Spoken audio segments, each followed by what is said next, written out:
starting with Senator Santorum. Thank you very much. And I want to thank the people of Charleston, which has become a little bit of a second home for me because I am very privileged to have two young men who go to the Citadel here, and they're here tonight, my son John and my son Daniel.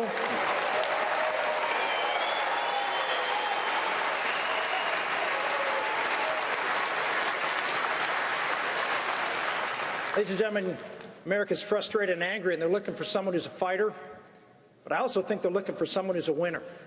Somebody can go out there and take on the establishment and make a difference, and take on someone who's going to be the person who's going to be between a Republican holding the presidency, and that's Hillary Clinton.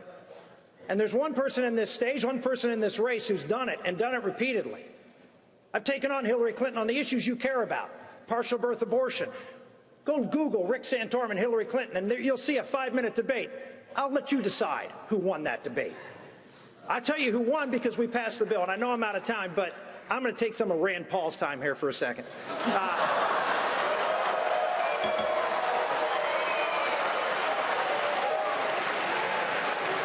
If you're looking for someone who fought Hillary Clinton on Iran sanctions, she was one of 4 who voted, the deciding vote, who voted against Iran sanctions, so we didn't get in place as early as we should have.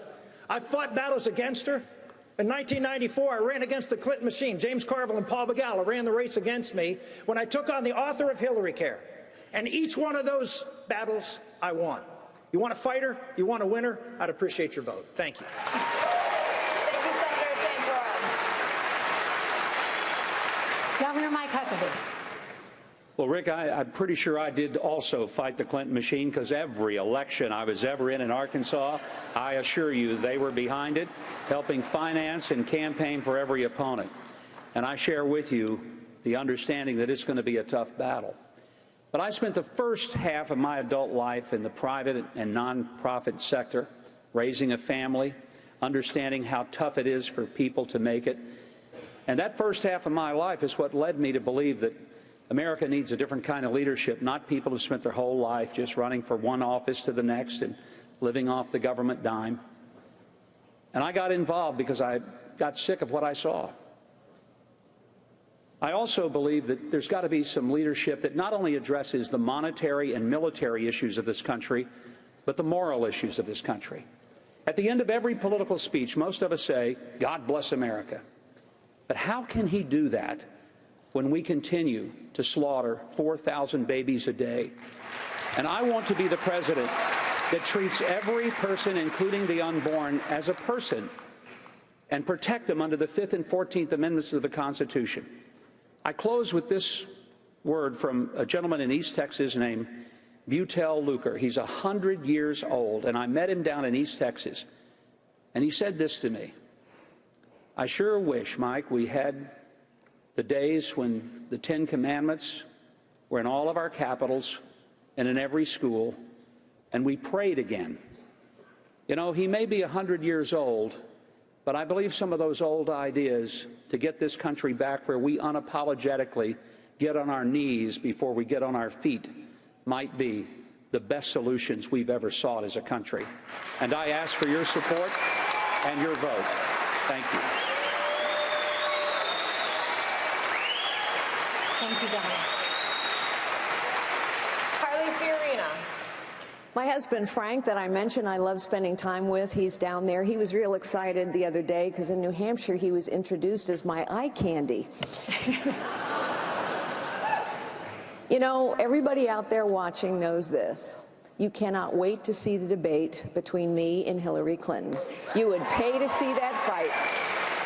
And that's because you know I will win. And that's important. We got to start by beating Hillary Clinton. All of my life, I have been told to sit down and be quiet. Settle. Settle. Don't challenge the system. That's what the American people are being told now, and we have been told that for way too long. Sit down and be quiet about our God, about our guns, about the abortion industry. Settle for illegal immigration that's been a problem for decades, as so many of our problems have festered for decades. Accept a system of government and politics that no longer works for us. I will not sit down and be quiet, and neither will you. So I ask you to stand with me, fight with me, Vote for me. Citizens, it is time to take our future back, time to take our politics back. It is time to take our government back. Citizens, it is time. We must take our country back.